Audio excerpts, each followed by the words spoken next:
ওম শান্তি। আজ 26/12/2023 প্রাতঃ মুরলি।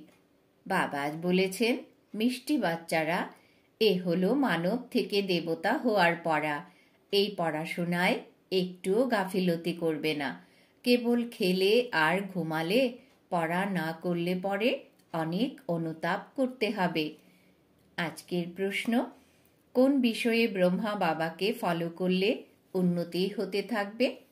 উত্তর, ব্রহ্মা বাবা যেমন নিজেকে পূর্ণ আহুতি দিয়েছিলেন, অর্থাৎ সবকিছু সমর্পিত করেছিলেন, তেমনি ফলো ফাদার। উন্নতির সাধন হল বাবার রচিত এই রুদ্র যজ্ঞে নিজের আহুতি দেওয়া, অর্থাৎ বাবার সহযোগী হওয়া। কিন্তু এমন চিন্তা কখনো করবে না যে আমি এতখানি সহযোগিতা করেছি, এত দিয়েছি। বাবা তো হলেন দাতা, তার কাছ থেকে তোমরা নাও, দাও না। আজকের গীত, রাত কাটালে ঘুমিয়ে, দিন কাটালে খেয়ে। ওম শান্তি। বাচ্চারা গীত শুনল। এই বিষয়েও বাচ্চাদের বোঝাতে হয়। বাবা বলেন, বাচ্চাদের সঙ্গে আমি কথা বলি, আর কেউ এমন কথা বলতে পারবে না। সাধু সন্ন্যাসী মহাত্মা তো অনেক আছে। কেউ বলে এনার মধ্যে শক্তি আছে। ইনি তো হলেন সকলের পিতা, উনি বসে বোঝাচ্ছেন। অনেক বাচ্চা আছে যারা সারাদিন শুধু খায় দায় আর ঘুমায়, ঘুমিয়েই কাটায়। এর ফল কি হবে? হিরে সম জন্ম হারাবে। মায়া খুব গাফিলতি করায়। কুম্ভকর্ণের নিদ্রায় মায়াই তো নিয়ে যায়। তিনি এখন ঘুম ভাঙাতে এসেছেন। অজ্ঞান নিদ্রা থেকে জাগো। সম্পূর্ণ সৃষ্টি, তার মধ্যে বিশেষ করে ভারতে অজ্ঞানীরা আধিক্য। তাই বাবা বলেন, এখন গাফিলতি করলে খুব অনুতাপ করতে হবে। তখন অনুতাপ করেও লাভ হবে না। এখানে হয়ে থাকে মানুষ থেকে দেবতা হওয়ার পঠন পাঠন। এমন কথা কেউ বলতে পারবে না। এমন নয় এখানেও সেই জ্ঞানই আছে। এই পড়াশোনাটাই যে হলো নূতন। আদি সনাতন দেবী দেবতা ধর্মের স্থাপনা হয়। যদিও এখানে দেবী তো অনেকেই বলা হয়, স্ত্রী দেবী এবং পুরুষ দেবতা হয়। কিন্তু আমরা তো সত্যযুগে দেবী দেবতা পদমর্যাদা প্রাপ্তির পুরুষার্থ করছি। সে তো নিশ্চয়ই সত্যযুগ স্থাপনা যে করেন তিনিই প্রাপ্ত করাবেন। সব সৎসঙ্গ থেকে এই কথাটি পৃথক। যারা ঈশ্বরকে সর্বব্যাপী বলে এবং বহু অবতার বলে, তাদের জিজ্ঞাসা করো, যদি ঈশ্বর সর্বব্যাপী হন, তাহলে যারা অবতার বলছে তারাও ঈশ্বরের অবতার হবেন। আচ্ছা, তাহলে রচনার আদি মধ্য অন্তের রহস্য বলো। তখন কিছুই উত্তর দিতে পারবে না। অনেক রকমের আছে, ঋদ্ধি সিদ্ধি যুক্তও আছে। নূতন আত্মা এসে সেও শক্তি প্রদর্শন করে। ধর্ম স্থাপন করতে নূতন আত্মা প্রবেশ করে, তখন তার নাম হয়ে যায়। এখানে শক্তির কোনো কথা নেই। তোমরা বলবে, শিব বাবা, আমরা তোমার কাছে স্বর্গের উত্তরাধিকার নিতে এসেছি। একেই ঈশ্বরীয় জন্মগত অধিকার বলা হয়। তোমরা হলে ঈশ্বরীয় সন্তান। কোনো সাধু সন্ন্যাসী মহাত্মা এমন কথা বলবে না যে আমরা হলাম বাপদাদার সন্তান। তোমরা তো জানো আমরা স্বর্গের উত্তরাধিকার নিচ্ছি। বাবা বলেন, উত্তরাধিকার পুরোপুরি নেওয়ার থাকলে বাবার স্মরণে থাকো। বাবা এখানেই পড়ান। রাজত্ব স্থাপন হয়ে গেলে এই পড়াশোনা ও শিক্ষক যিনি পড়াচ্ছেন সব লুপ্ত হয়ে যাবে। এই ব্রাহ্মণ কুল এখন আছে বলে আমরা হলাম ব্রাহ্মণ সন্তান। তাহলে ব্রহ্মা কবে এসেছিলেন? ব্রহ্মা তো সঙ্গমেই আসবেন, তাই না? প্রজাপিতা ব্রহ্মা যে ব্রাহ্মণদের রচনা করেন, তারা দেবী দেবতায় পরিণত হয়। তখন তারা আর ব্রাহ্মণ থাকে না। তখন আমরা দেবতা কুলে চলে যাব। জাগতিক কর্মকাণ্ডের জন্যে যে পূজারী ব্রাহ্মণরা রয়েছে, তাদের প্রচলন হয়তো কোনো ঋষিমুনি ইত্যাদির দ্বারা হয়েছে। দাপরে যখন শিব ইত্যাদির মন্দির তৈরি করে পূজা আরম্ভ হয়েছিল, যারা পূজ্য দেবী দেবতা ছিল তারাই পূজারী হয়েছিল। সেই সময় মন্দিরে ব্রাহ্মণ প্রয়োজন ছিল। তখন সেই সময়েই ব্রাহ্মণও শুরু হয়ে থাকবে। যারা পূজ্য থেকে পূজারী হয়েছিল তাদের ব্রাহ্মণ বলা হবে না। মন্দিরে মূর্তির সামনে ব্রাহ্মণ নিশ্চয়ই থাকবে। সুতরাং এই সময় ব্রাহ্মণ প্রচলিত হয়ে থাকবে। এই হলো বিস্তারিত সংবাদ। বাস্তবে এর সঙ্গে জ্ঞানের সম্বন্ধ নেই। জ্ঞান শুধু বলে মনমনা ভব। বাচ্চারা, তোমাদের যদি বলা হয় শিব বাবা ও বর্ষাকে স্মরণ করো, তাহলে কি শুধু স্মরণ করলে সবাই লক্ষ্মীনারায়ণ স্বরূপে পরিণত হবে? না, পড়াশোনাও তো আছে। যত বেশি সার্ভিস করবে তত উঁচু পদ প্রাপ্ত করবে, ততই গোল্ডেন স্পুন ইন মাউথ হবে। নতুন দুনিয়া স্থাপন হতে, অদল বদল হতে একটু সময় তো লাগেই, তাই না? বিনাশের পরে স্থাপনা হবে, কলিযুগের পরে সত্যযুগ হবে, আত্মৈক ইত্যাদি হতে থাকে। অনেক ধর্মের বিনাশ তো হবেই, ড্রামা সম্পূর্ণ হয়। এখন আমরা বাবার কাছে গিয়ে তারপরে নতুন দুনিয়ায় আসব। এই সময় আমরা হলাম এই যজ্ঞের ব্রাহ্মণ। শিব বাবা 5000 বছর পূর্বের মতন যজ্ঞ রচনা করেন। কোনো বিপদ আপদ আসার সম্ভাবনা থাকলে যজ্ঞ ইত্যাদি রচনা করা হয়। সত্যযুগে গুরু ইত্যাদির প্রয়োজন ছিল না। গুরু থাকবেন সেখানে যেখানে সদ্গতির প্রয়োজন থাকে। এখানে তো অসংখ্য গুরু আছেন। এত বেদ শাস্ত্র ইত্যাদি থাকা সত্ত্বেও ভারতের এমন গতি হয়েছে কেন? তোমরা লিখতে পারো 5000 বছর পূর্বের অনুরূপ। সব মানুষ কুম্ভকর্ণের ঘোর নিদ্রায় ঘুমিয়ে রয়েছে। যদিও ঘুমায় তো সবাই, কিন্তু এ হলো অজ্ঞান নিদ্রা। এমন কোনো গুরু নেই যিনি সদ্গতি প্রদান করতে পারেন। এবারে অন্ধকার মিটিয়ে আলোকিত করবে কে? বাচ্চারা, তোমাদের বোঝানো হয়েছে পরমাত্মা পরম পিতা ছাড়া আলোকিত হতে পারবে না। এখন তো অনেক গুরু আছেন, তবুও অন্ধকার রাত্রি, দুঃখ কেন? সত্যযুগে তো অসীম সুখ ছিল। যখন ভগবানের শ্রীমত প্রাপ্ত হয় তখন সুখ স্থাপন হয়। রাবণ ভারতকে পতিত দুঃখী করেছে।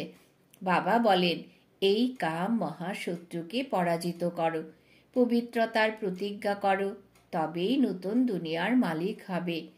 গুরু কখনো এমন বলবে না যে পবিত্র হও। এখন তোমরা উজ্জ্বল আলোয় এসেছ, তো তোমরা গিয়ে জিজ্ঞাসা করো, ভারত যে এত সুখী ছিল এখন এত দুঃখী হয়েছে কেন? তোমরা বাচ্চারা জানো আমরাই সেই দেবী দেবতা রূপে পরিণত হই। সন্ন্যাসীরা চট করে ঘর সংসার ত্যাগ করে বেরিয়ে পড়ে। তাদের সম্বন্ধে বলা হয় সন্ন্যাসী হলো পবিত্র। তারা এমন বলবে না যে আমরা পবিত্র হওয়ার জন্য পুরুষার্থ করছি। তোমাদের কথা হলো পৃথক। এমন ভেবো না সব সন্ন্যাসী পবিত্র থাকে। বুদ্ধিযোগ বন্ধু আত্মীয় স্বজনদের দিকে যায় যতদিন অবস্থা পাকা না হচ্ছে। তোমাদের বলা হয় দেহ সহ দেহের সব সম্বন্ধ ভুলে যাও। তাতে কত পরিশ্রম লাগে। তাদের যখন জিজ্ঞাসা করা হয় সন্ন্যাস কবে নিয়েছেন, লৌকিক নাম কি, তখন তারা বলবে যে এ কথা জিজ্ঞাসা করো না, কেন স্মরণ করাচ্ছ? কেউ আবার বলেও দেয় তখন তাদের জিজ্ঞাসা করা হয় যে তোমরা কি সব কিছু ভুলে গেছো নাকি সবার কথা মনে পড়ে? জানা তো যাবে তোমরা কে, কিভাবে সব কিছু ত্যাগ করলে, একা ছিলে নাকি সন্তান ছিল, তাদের কথা মনে পড়ে তোমাদের? তারা বলে হ্যাঁ, বহুবার মনে পড়তো, খুব মুশকিল ভুলে যাওয়া। নিজের জীবন তো স্মরণে থাকে। আমরাও শিব বাবাকে স্মরণ করি, তবু এমন তো নয় যে আমরা নিজের জীবন বা শাস্ত্র ইত্যাদি যা কিছু পড়েছি সেসব ভুলে যাই। এখানে বলা হয় জীবিত অবস্থায় ভুলে যাও, এই রূপ ধারণ করো, স্মরণ করলে ঝুলে পড়বে। প্রথমে সব কথা শোনো, তারপর নির্ণয় করো। জীবিত অবস্থায় মর্জিবা হও, আর কারোর কথা শোনো না। আমরা নিজেদের সম্পূর্ণ জীবনের কথা বলতে পারি।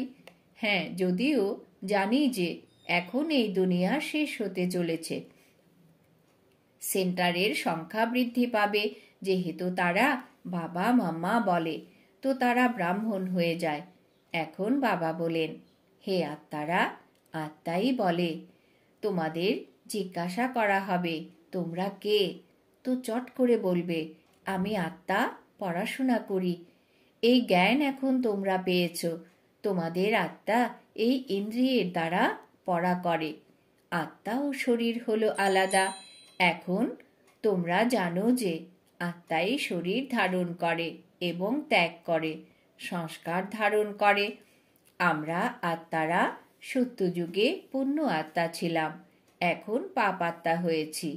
এই হলো শেষ জন্ম। পরমাত্মায় যে জ্ঞান আছে তিনি এখন আমাদের অর্থাৎ আত্মাদের সেই সব পড়াচ্ছেন। বাকি সব মানুষ ঘোর অন্ধকারে আছে। শাস্ত্র ইত্যাদি সবই হলো ভক্তি মার্গের। সেই সবকে জ্ঞান বলা যাবে না। জ্ঞান হলো দিন এবং ভক্তি হলো রাত। তোমরা জিজ্ঞাসা করতে পারো গীতার রচয়িতাকে এবং কবে এসেছিলেন, গীতা কখন লেখা হয়েছে। বাবাও অনেক লিখতে থাকেন, সেসবের দিকেও খেয়াল করতে হয়। এমনভাবে বুদ্ধিতে ধারণ করলে তোমাদের উন্নতি হতে থাকবে। বাবা বলেন, আমাকে স্মরণ করো। বাচ্চাদের মালার রহস্য বোঝানো হয়েছে।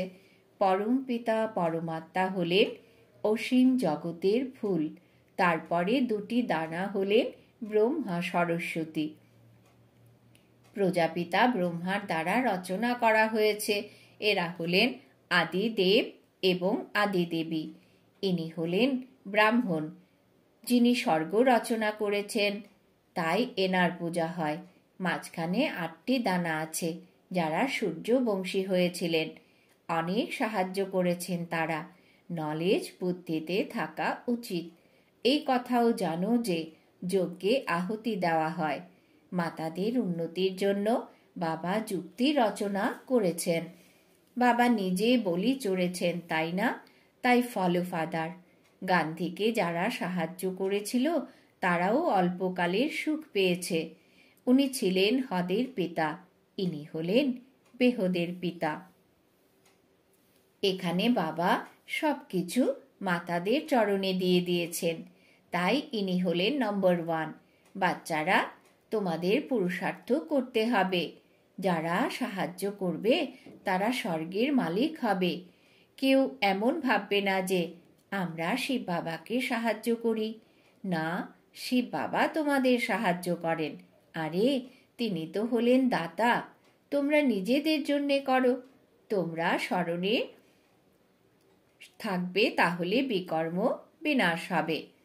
স্বর্গকে স্মরণ করো, তাহলে স্বর্গে চলে যাবে। বাবা নিজে বলেন, মনমনা ভব। তা না হলে উঁচু পদের অধিকারী হবে কিভাবে? হিসেব করা তোমাদের কাজ। কেউ যেন না ভাবে আমি দিয়েছি। এটা হলো শিব বাবার যজ্ঞ, চলছে, চলবে।